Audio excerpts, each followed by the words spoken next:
stuff going on here. So just gonna make absolutely sure. Maybe, Dan, you can entertain our guests while I make sure that everything is working all right. If you're on the chat, and especially if you're on YouTube and watching us, give me a heads up. Tell me everything's cool or not cool. Yeah. Please do that. Yeah. So we, as usual, you're tuning into, if you're watching this, you're tuning into, and you are watching this, if you didn't know that, you're tuning into Paul and my weekly debrief / autopsy / therapy session for what we've done in the last week for our upcoming competition D&D show, The Big Bad, that will be out in fall 2020. And, the funny thing is, if you do watch the Wandering DMs channel, you see me and Paul online. But basically, this is just a slice of me and Paul, like we normally just talk to each other all the time anyway. So before every show, there's usually about 30 minutes of us chatting. And after every show, there's between 30 minutes and another hour. So we're mid conversation. At some point, Paul just turns on the feed, and you might possibly catch me mid sentence. Okay, I've confirmed that we are working on YouTube. Actually, I had to change a thing, so it was definitely not working for a minute. So all right. Stuff for me to fix in the future. Woohoo! Great. Thank you. But that aside, again, wouldn't mind if anybody is watching us live on YouTube right now. Go ahead and pop on the chat and give me some reassurance. Really wouldn't mind seeing that. Yes. But let's talk about what are we doing today, Dan? We're going over the state of the project. Going to talk about some new developments, mostly in the editing room these days. Correct. Post-production. We'll be doing a deep dive. Yeah, yeah. Yeah, our editor loves to hear that.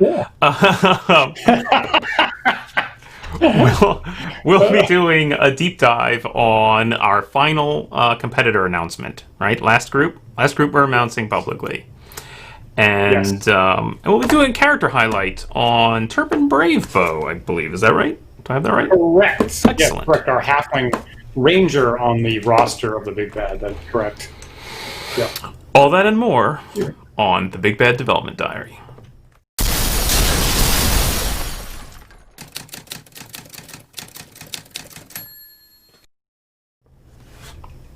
So, Dan, for our viewers just joining us for the first time, what's the Big Bad? Well, I'm glad you asked, Paul. The Big Bad is our Wandering DM's competition tournament D&D show, where a little bit of an homage to D&D tournaments from the 70s and 80s, we have a specific kind of hard scenario that we've picked 6 of our favorite streaming groups to come through one after the other, play that scenario, get scored, and at the end of the season, someone gets declared the champion and gets the D20 trophy for the Big Bad scenarios. Everybody comes in fresh, and it's a surprise. And the other wrinkle is, of course, we co-DM with you, Paul, as the fair referee, and me, Dan, as the sinister adversary controlling the monsters and trying to destroy the players as well as I possibly can. Yep. Players freaking love that. That's my experience. They love to talk trash with Dan. Everybody loves to talk trash with Dan. Yep, I've gotten a lot of trash talk at me lately. Excellent. Well, great. So I would say, so we have... Yeah, go ahead. No, after you. I was about to dive into the next segment. What do you got? I'm looking forward to the next segment, Paul. Okay, let's jump into the state of the project.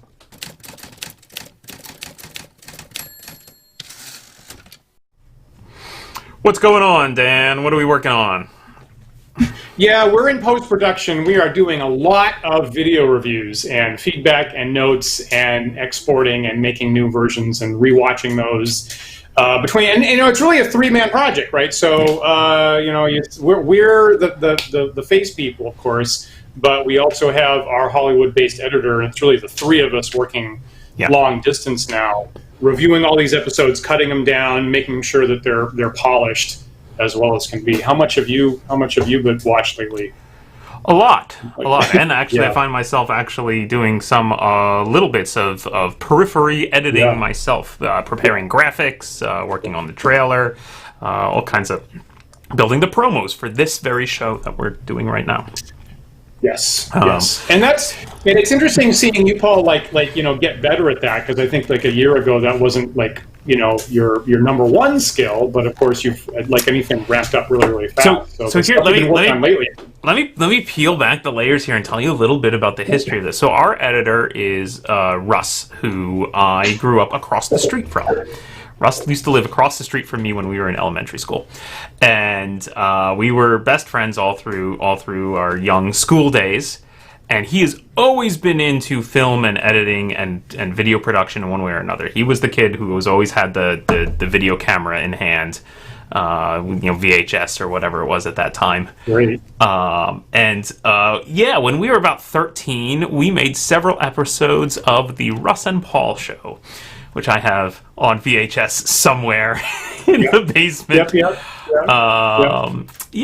So the funny thing is, we did a lot of that stuff as kids, and then as we grew older, and he went on to film school. I went into software. We kind of diverted paths and thought, well, I guess we're not going to make these kinds of things together.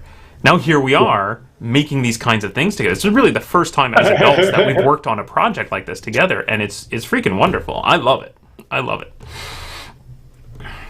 That's more information than you had actually told me before now, Paul. I am really happy to hear that. Actually really makes me super, super happy that you two are getting to do that. That really warms my heart. It's super fun. Now he is he's a professional editor. This is his job. Right, this is his normal job. For us, we're trying to maybe make it our job someday, but it's his real job. So I try really hard not to pull too many favors out of him. But every time he touches the project, it just grows by leaps and bounds. And so we really are super beholden to him. I would love to have him on the show. Actually, get you to see him face to face, but he's not too keen on being in front of the camera. Prefers to be behind. So. It's funny because I did, likewise, I did, video projects with friends all through high school and including college. And to the extent that any assignment in a class that we could possibly twist into a video project, we would do that. And it's likewise have a bunch of stuff on VHS. I had, when I originally got out of college, I actually did work on a feature film for a couple months, and I actually do have an IMDb credit for the 90s version of The Crucible.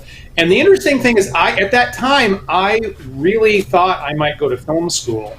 And the experience of working on a big feature film like that just was like, nope, not going to do that. Oh, interesting. And I was thinking at the time, I was like, indie films or indie projects, I could totally see wanting to do that. But the overall burden and pacing and just how much you're waiting around for a feature like film, I was like, this is really not what I want to do long term. So likewise, it's interesting. I like doing this a lot because we actually get to drive it and it feels very personal and artistic. I think my ideal is somewhat larger than this. That's just before we got online, I was talking about having enough camera people to send someone to every person, every person's house. So can I go from 0 to 8 camera people, please? No, well, I mean, the main thing I remember is we're on The Crucible one day, and of course, the leads in that are Winona Ryder and Daniel Day-Lewis, so I think we waited 2 hours for clouds to get in the right place. I mean, there was at least 100, right? At least 100 or 200. Staff people plus extras plus workers, and we were just waiting for the director of photography looking through a lens at the clouds for about 90 minutes with nothing happening. Yep. I'm like, this is rough to get through. Yeah, I bet. Anyway, in terms of actually watching stuff, here's the funny thing. When we did my birthday game over a year ago now. Anybody who watches, that's the first actual play you and I ever did together.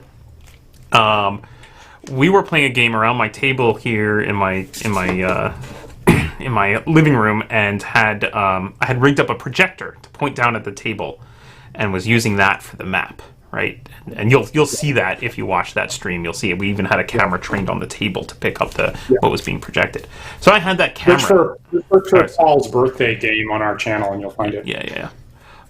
So I had that projector on a shelf collecting dust ever since. Because what else am I going to use a projector for?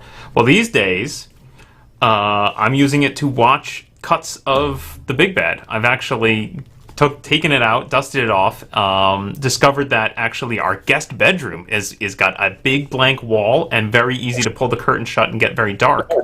So I've been watching edits of The Big Bad in there on that projector. It's just super nice to have it in front of me on a huge screen, so I can kind of watch and see all the pieces. And then we also have a laptop on my lap taking notes. Right.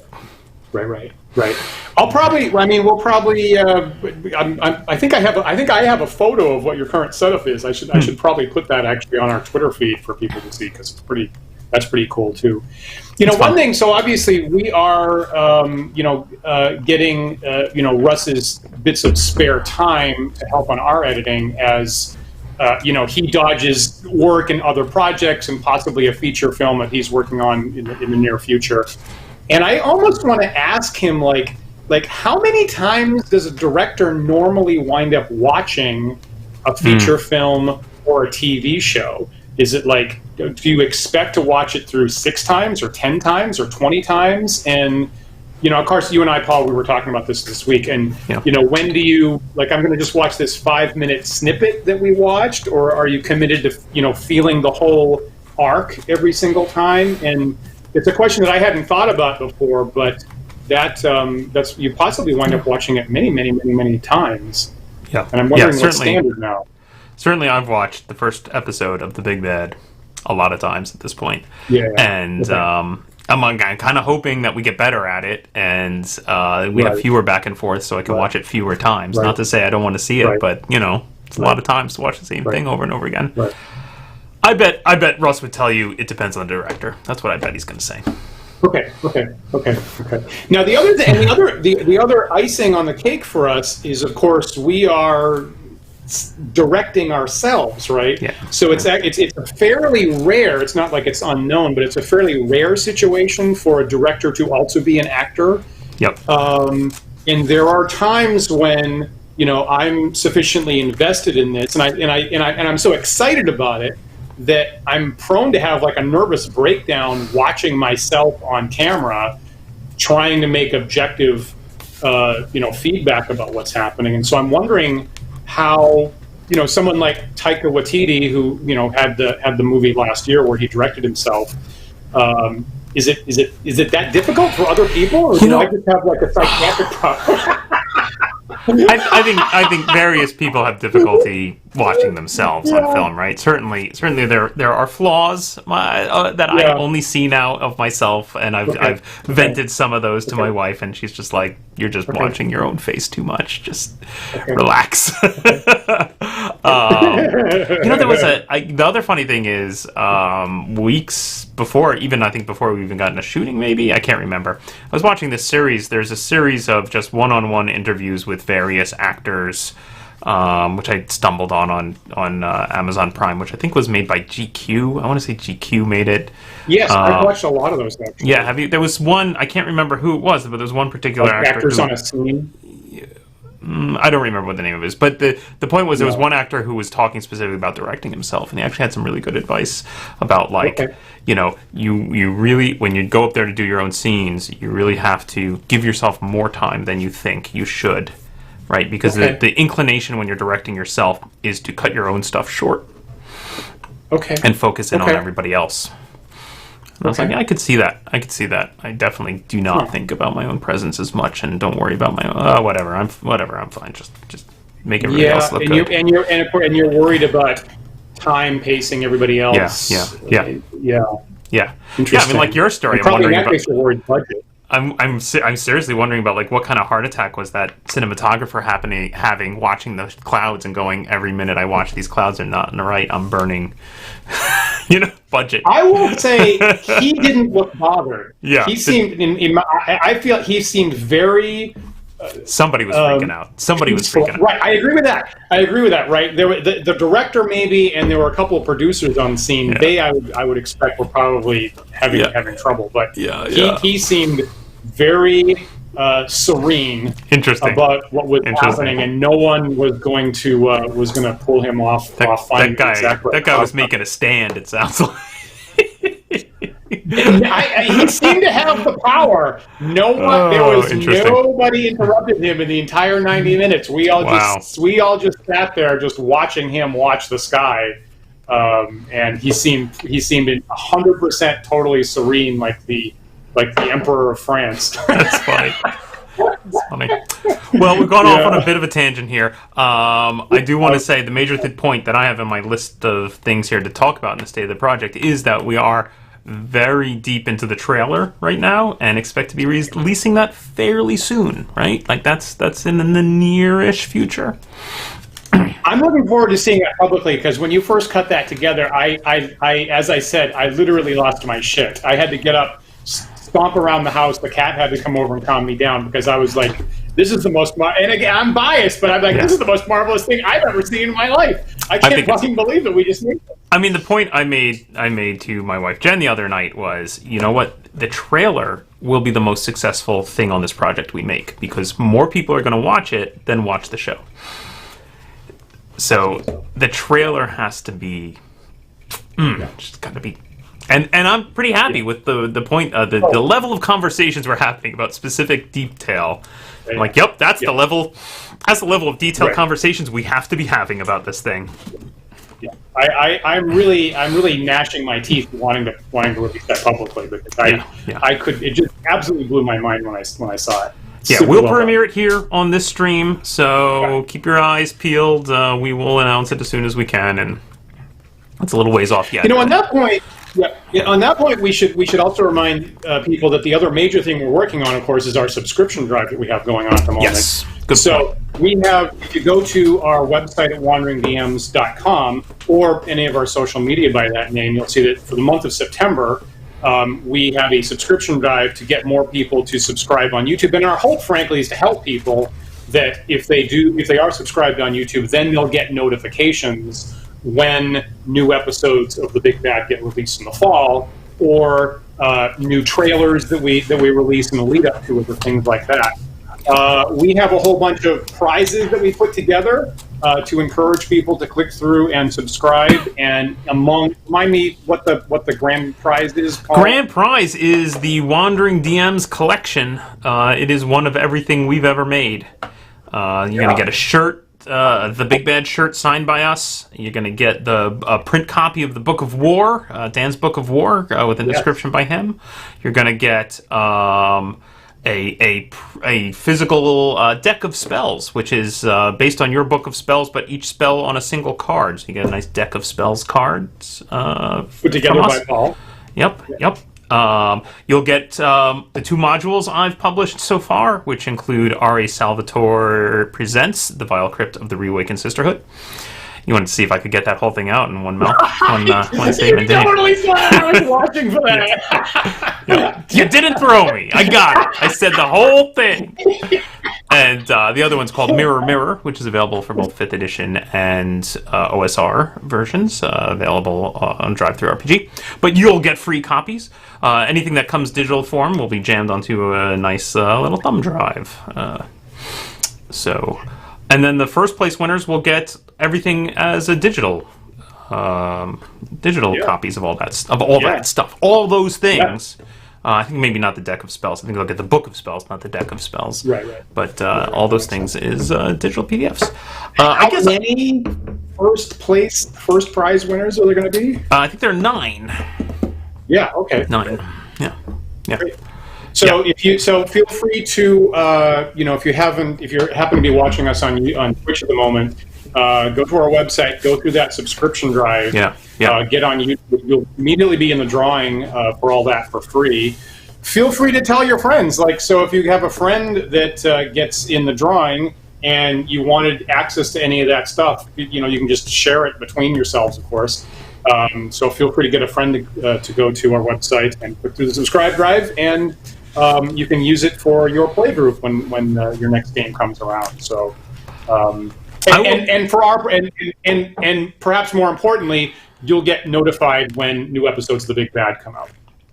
I will mention also, if you want to help support us in this crazy endeavor of this thing we're building, you could do worse than to join our Patreon. We're on patreon.com/WanderingDMs, and one of the benefits you'll get there is we will be premiering the actual show on our private Discord server, or some similar service, where we will watch the premiere together.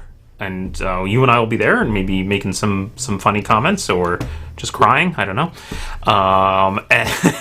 And you can watch along with us. Watch the premiere with us. Maybe we'll do a little Q&A afterwards. I was just researching technology on how to make that happen today. So, and you'll also get to see me have my standard nervous breakdown when I watch an episode of The Big Bad.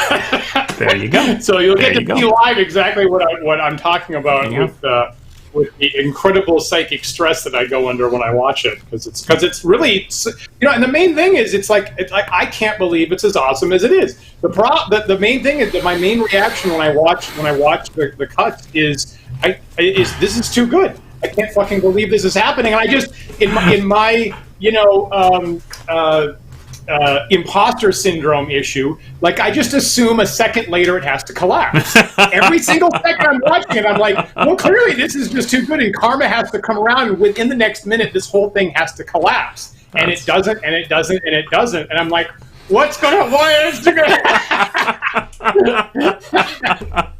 You know what? That is the mental state that I'm in when I watch it. That's the thing. I just assume that I have to be personally punished because this thing is too good. Excellent.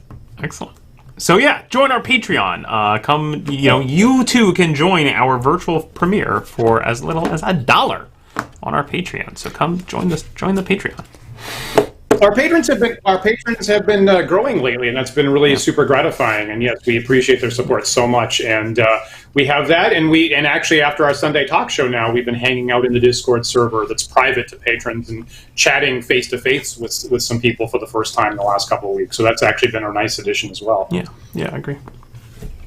All right, Dan, I think that's enough for the state of the project, don't you? Yes. Let's move on to the deep dive.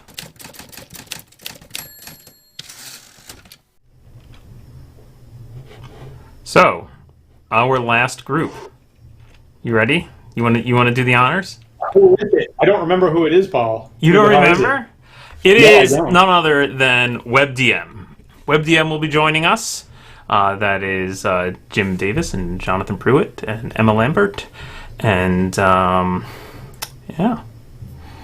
they'll be joining us. You're telling me that we got WebDM to be a team on The Big Bad? Is that what you're telling me that? Yeah, we did. How the fuck did we do that?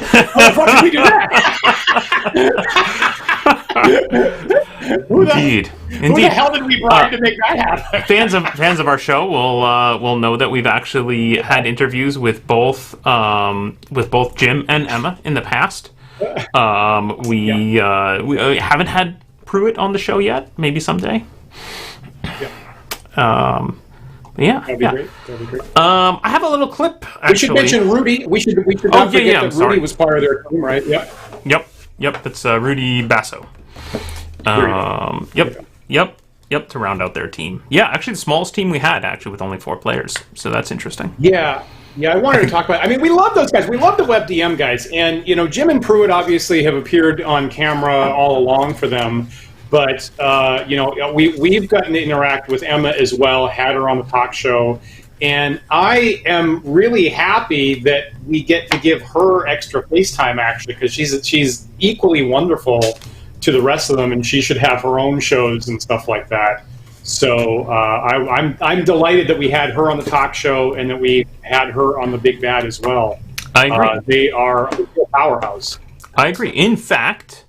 the clip that we're going to show here is of Emma, and this is a clip of a promo I did with her, which we both agree now feels like a million years ago, where I asked her some questions about how she thought her group was going to do. So let's watch that, shall we?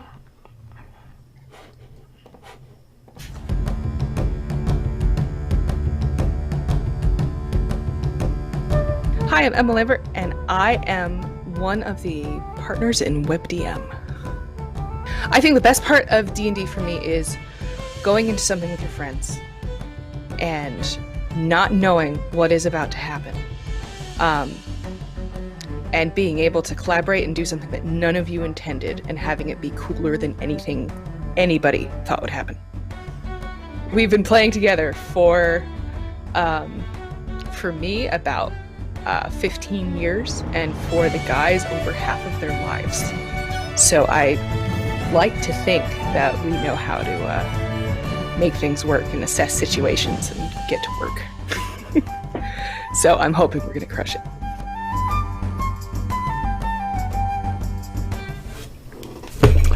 So, there you have it. Dan, did they crush it? Well, I didn't even remember they were on the show, Paul. I certainly don't remember how they did. What are you talking about? I chat with Emma from time to time, and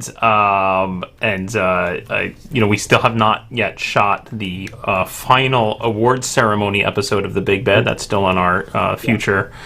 And one of the ways I've gotten all the groups to agree to come back to that, or send a representative to come back to that, is by not telling them who won. And I think that I might be driving her nuts with that. Because she keeps, every time I talk to her, she's like, I really want to know if we won! So, good for you. Sorry, good for you. That is, again, A+ behavior.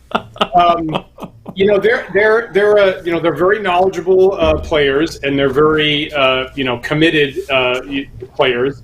This isn't even Emma's first time in competition D&D. She actually shot a show for an esports show a year before. That was not like we do. It was like player versus player. Yep. Competitive D&D. Yep. Whereas we have everybody specifically come after me.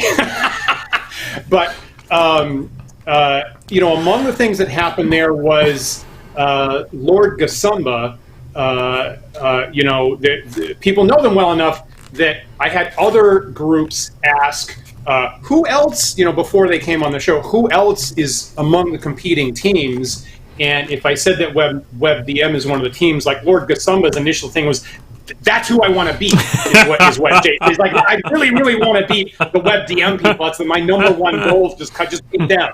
Is really all I care about. So I think that increased the pressure on everybody, and I think that it increased the stakes that people were playing for, that they were in the mix. So I was of course happy to see additional stress on everybody because of that. Oh, that's funny. That's funny. Now, William there is saying that in my role, I'm not supposed to think of the players as people, but opponents. And so William has a great point there. When we go into the episode, I have to do some prep work, honestly, to put myself in a different mental state.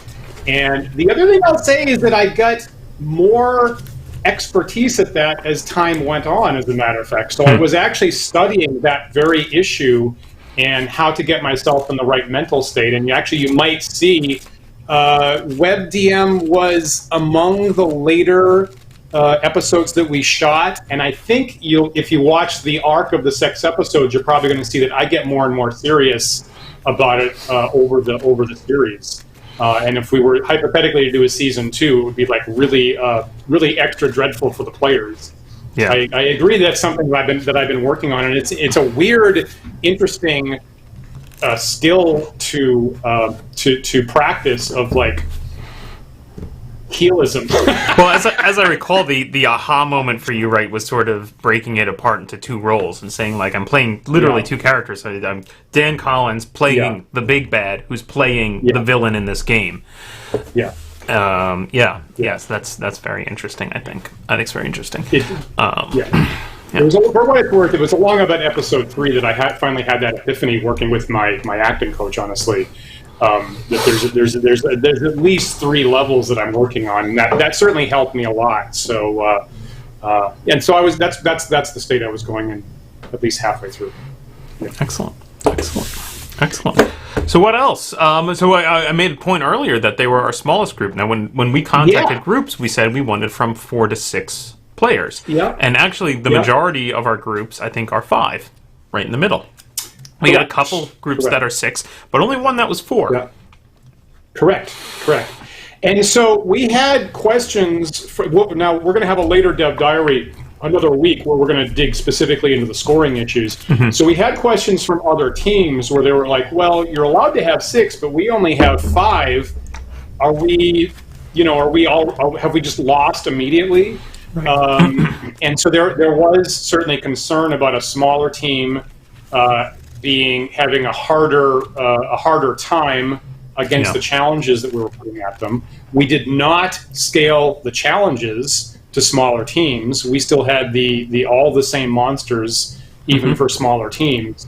So, what did we do, Paul, about that? Well, ultimately what we did is we had a modifier to the score. The score was modified based on the total number of characters that you went through in the course of your game. Now, we were also prepared for the eventuality that what if we get a TPK halfway through an episode? We were then willing to give the players a whole new batch of characters to come at it, and of course their score would suffer because they went through a lot more characters.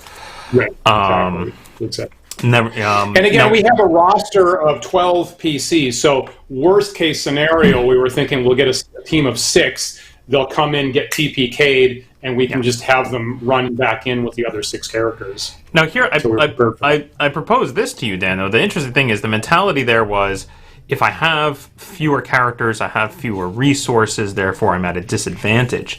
But I actually think there's an advantage to having a smaller team, which is just there's less time in Lost in Table Talk and in Analysis Paralysis, and you just move faster because there's fewer people to have the discussion.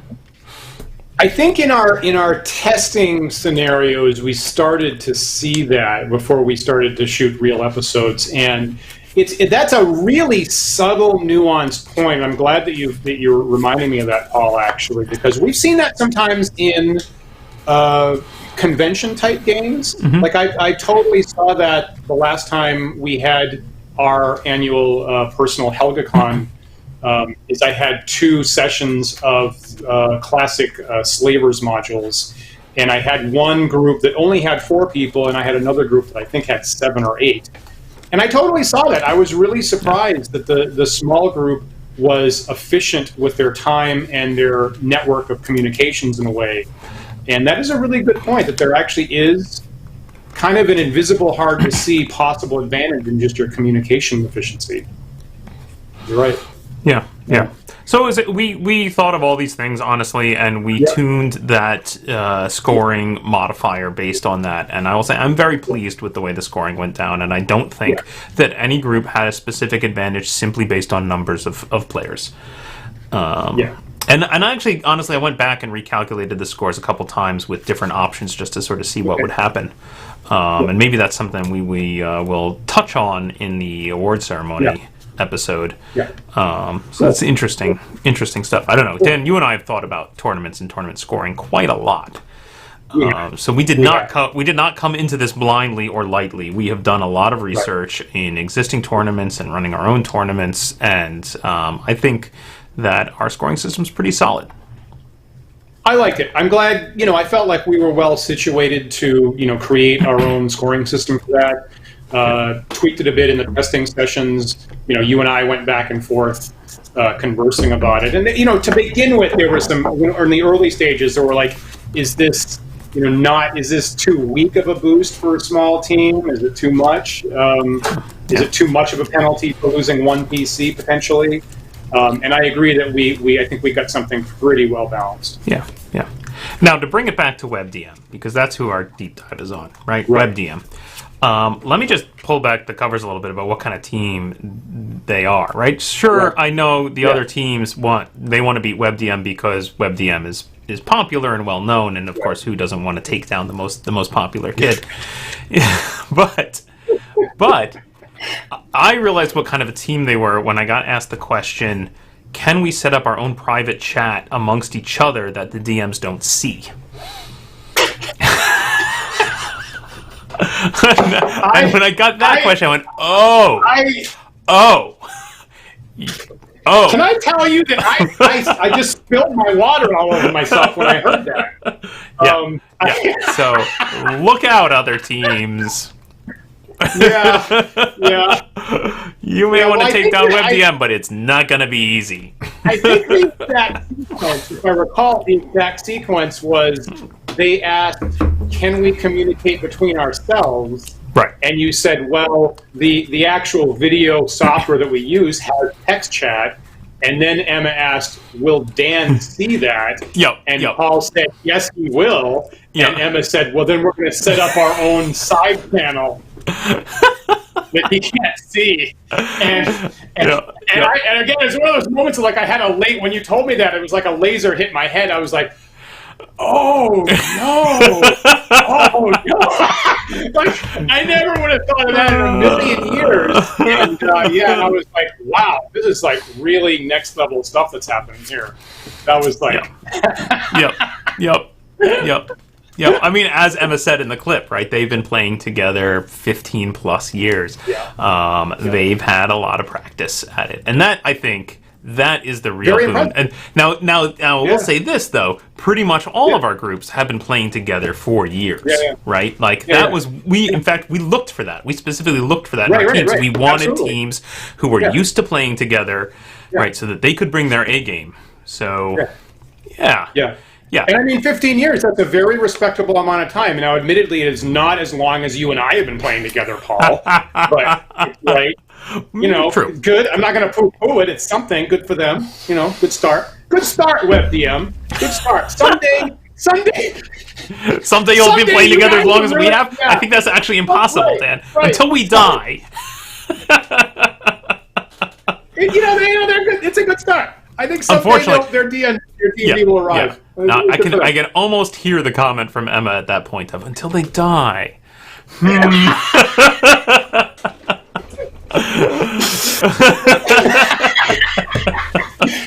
Shit! Don't tell them anything else. Don't tell them more. Don't give them more ideas, man.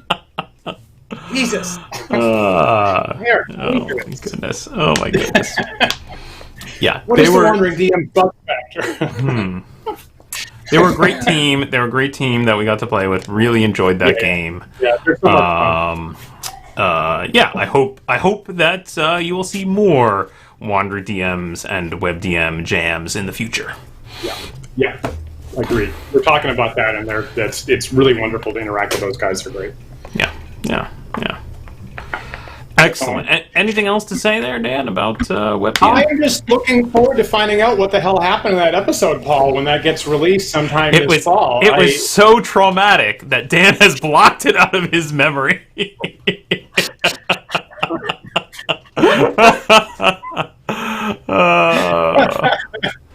It's a good episode. They're all good episodes. I couldn't. They are. They really are. Some in different ways. You know what? If you're over the arc of it, I mean, you're going to see some teams that are maybe more technically proficient, some teams that are more entertaining on camera, and there's always some really great aspect to every single episode. I agree with that. It's a really kind of nice smorgasbord of banquet of different attitudes towards playing competitive D&D, and I think it's a really nice mix. I agree. All right, let's move on to our final segment for the night, the character highlight.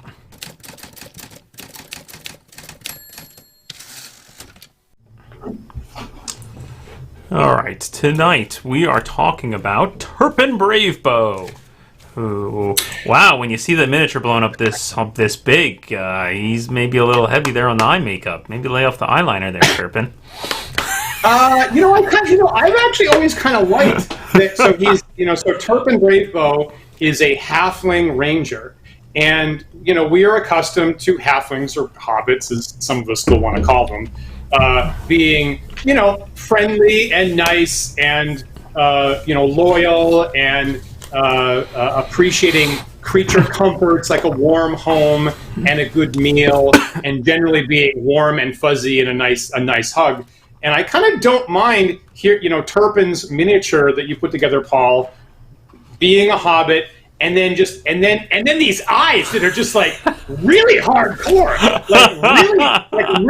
I get the whole, it's tan, it's nature colors, it's all that. He doesn't have any, he's barefoot like hobbits should be, and there's just one, and it's just like, oh crap, don't get on that guy's bad side. He's got an attitude. So I actually kind of like that myself. Yeah, it definitely, he's got a little bit of an edge there, a little edgelord Turpin. Actually, reviewing Turpin was played in episode 1 by Glo Tavares. And I remember her saying at the very end of the episode that she really loved Turpin and wanted the opportunity to play him again.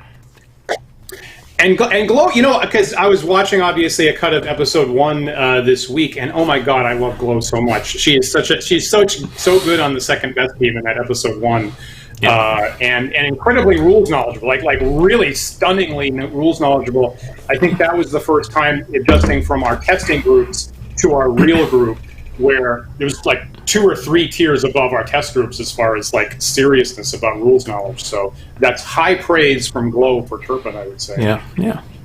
Great. Now the other thing, as far as a Web DM's team of 4, is all the other characters that they use we have previously highlighted.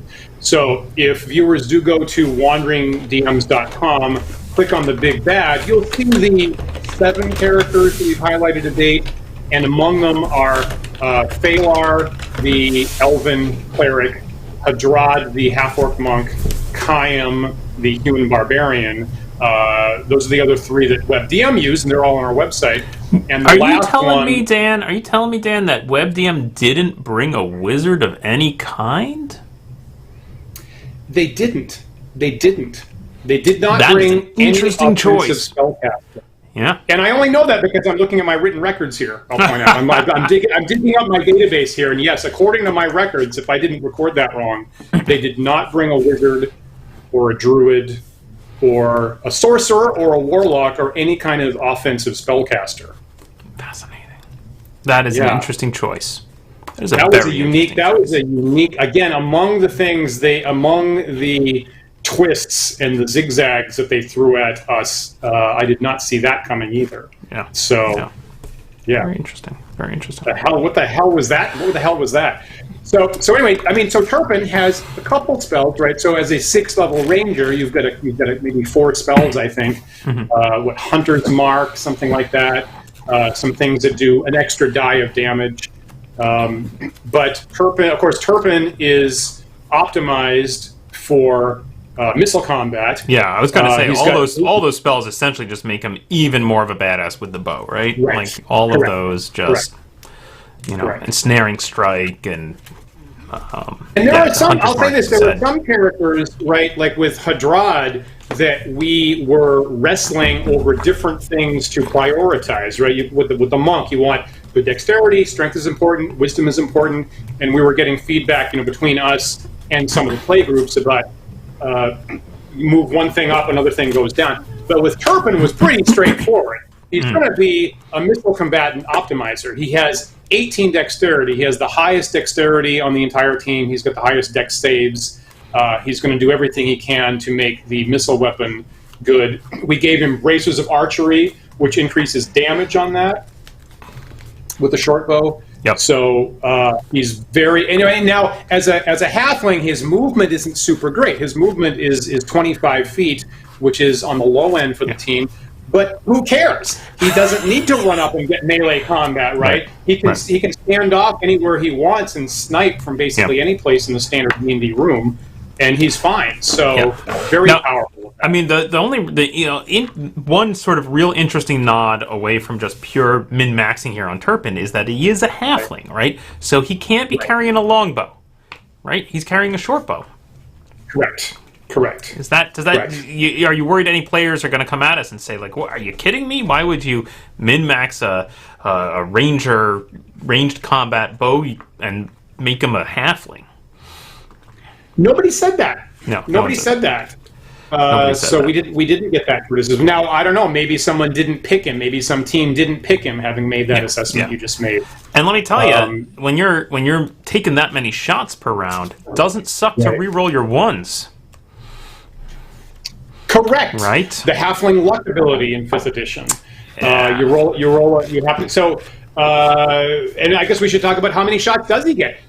Frequently, much of the time, he gets 3 arrows per round because he gets the multiple attacks. He gets 2 attacks no matter what. And then he also has, as a hunter archetype, he has the Horde Breaker ability, whereby as long as there's one other target within 5 feet of another target, he just gets a 3rd arrow on top of everything else. So frequently shooting 3 arrows per round, and then as you said, if any one of them happen to come up a 1, gets to re-roll that because of the halfling luck. So just he's a one-man arsenal with that short bow. Yep. I think we saw a fair amount of Turpin now that I think about it. Didn't Madbird also bring Turpin to the table? I want to say. I think you're right. I think they did. That one I'd have to look up, but I think you're right. Yeah. Now, as I normally do, if it's okay, I'd like to talk a little history about this. Okay. Because actually, your question of why would you make your question here of did you get complaints about making a halfling a ranger? Does that make sense at all? Possibly legitimate. If you go into 1st edition D&D, right, halflings could not be rangers. They were not permitted. The only races that were allowed to be rangers were, in the original 1st edition core books, were just humans and half-elves, that's it. And, of course, there is a specific legacy of rangers. It does come directly out of Tolkien in Lord of the Rings, rangers being a specific group that Strider was part of. But did you know that in Tolkien's original draft, the ranger character was a hobbit? Interesting. Named Trotter. Trotter originally. Yeah, the ranger was actually originally a hobbit in Tolkien's first draft of Lord of the Rings, and later on got changed to a human.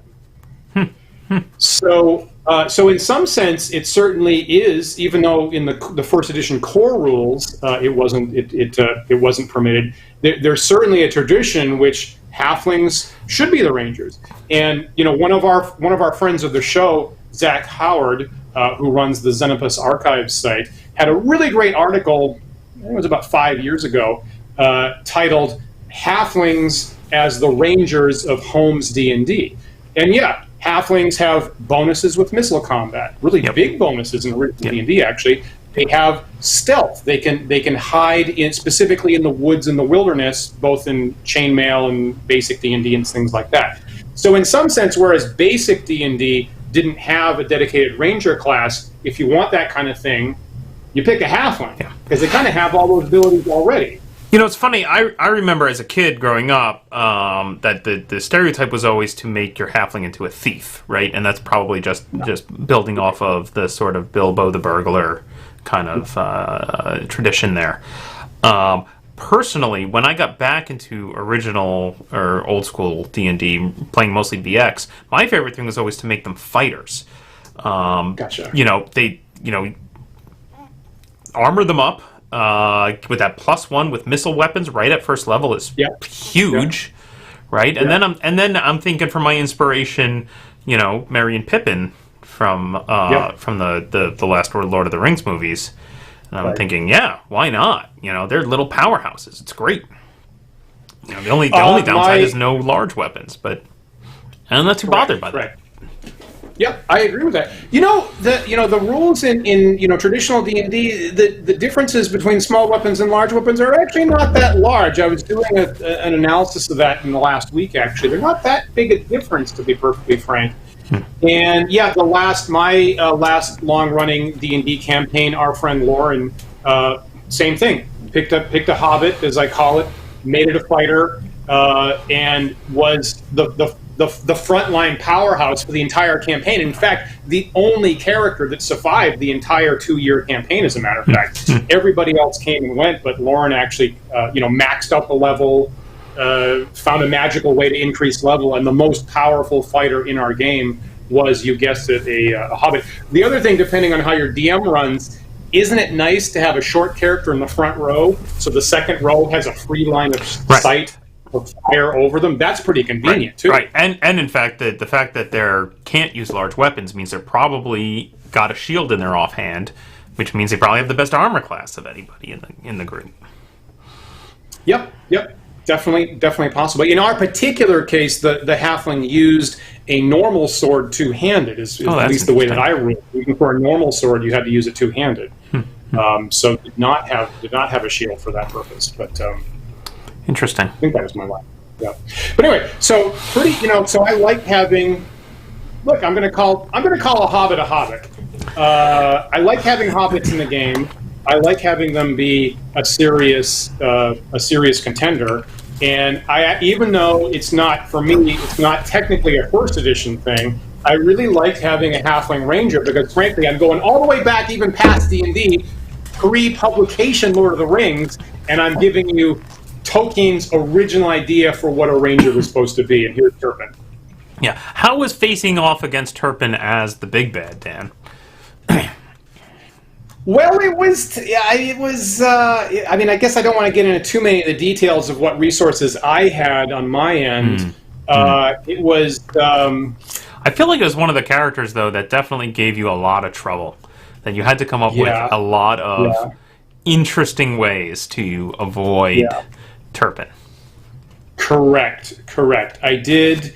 Depends on how the team used them. Depends on how the team's mix was, right? So certainly we had some teams that committed to long-range combat. We had other teams that mostly committed to up-close stuff. Depends on what was happening. Like if they did have an offensive wizard, then I was having to debate who to focus my most powerful attacks on, the wizard or Turpin.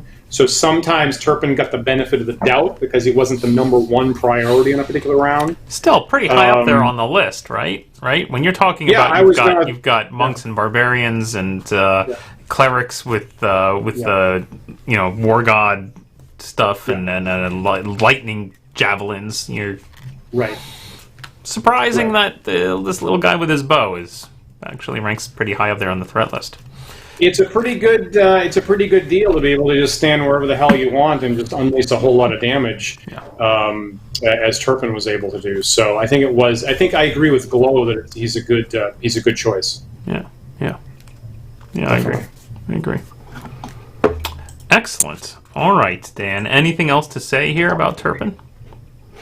I think that's pretty much it. I'm glad he got used. Maybe not quite as the adversary, not super glad he got used. Yeah. When we get through this and have introduced all the characters, I have somewhere built a chart of how often each character appears in the show, and then maybe that's interesting for us to look at as well. Definitely. I would want to see that.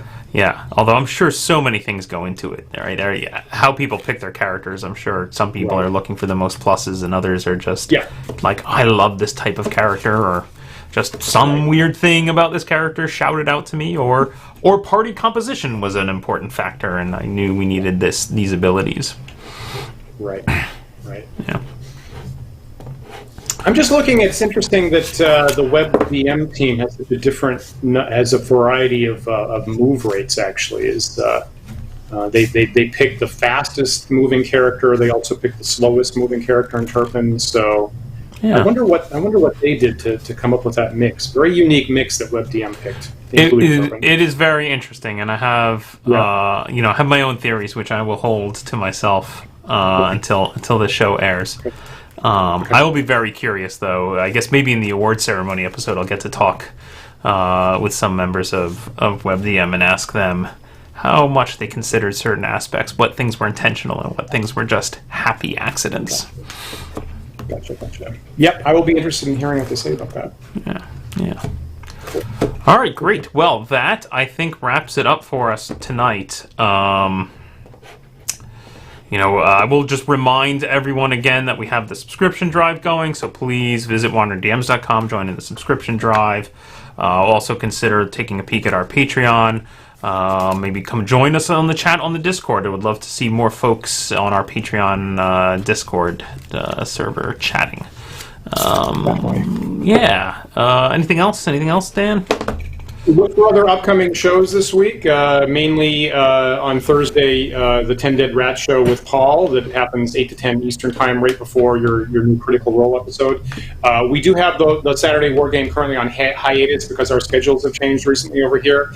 And then we will be back with the talk show Sunday, 1 p.m., where we're going to be talking Action Economy Second Attack. Speaking of characters that get more than one attack, what the hell's with that? So we're going to do Action Economy Second Attack. What's up? What's the tradition of multiple attacks and how many things you can actually get done in a round? Which, now that we've hammered out how long a round is, and whether or not you can drink a potion in one round. But can you shoot a bow 3 times? Can I shoot a bow? Does that make sense? 3 times in 6 seconds? Ooh. I will say that anytime that I'm the target of that, my answer is no. Absolutely not. Broken design shouldn't have happened. We did commit to 5th edition rules, so we're stuck with that. But no, clearly the answer is no. That shouldn't have happened. We'll fix that on Sunday, Paul. Sure, we will.